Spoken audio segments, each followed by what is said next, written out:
Taste the Daily.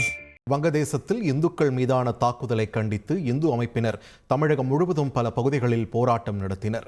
மதுரையில் பெண்கள் உட்பட 200க்கும் மேற்பட்ட வங்கதேச இந்து உரிமை மீட்புக் குழுவினர் கையில் பதாகைகளை ஏந்தி வங்கதேச அரசை கண்டித்து முழக்கம் எழுப்பி ஆர்ப்பாட்டத்தில் ஈடுபட்டனர். அனுமதியின்றி ஆர்ப்பாட்டத்தில் ஈடுபட்டதால் அவர்களை காவல்துறையினர் கைது செய்தனர். ராமநாதபுரம் அரண்மனை முன்பு இந்து முன்னணி பாஜக சார்பில் கண்டன ஆர்ப்பாட்டம் நடைபெற்றது. எம்எல்ஏ நயினார் நாகேந்திரன் உள்ளிட்ட ஏராளமானோர் இதில் கலந்து கொண்டனர். ஆர்ப்பாட்டம் துவங்கிய சற்று நேரத்திலேயே போலீசார் போராட்டத்தில் ஈடுபட்டவர்களை சுற்றி வளைத்து கைது செய்தனர்.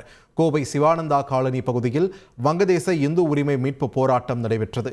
இதில் பாஜக மற்றும் பல இந்து அமைப்பினர் திரளாக கலந்து கொண்டனர். பாஜகவின் மூத்த தலைவரான ராஜா கலந்து கொண்டு கண்டன முழக்கங்களை எழுப்பினார். நெல்லை வண்ணாரப்பேட்டையில் இந்து அமைப்புகள் சார்பில் போராட்டம் நடைபெற்றது.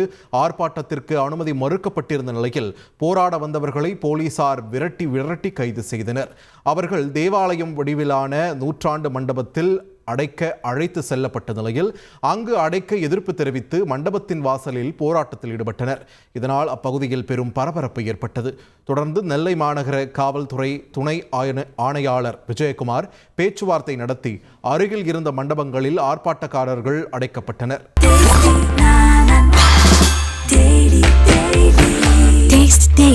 Taste the Daily.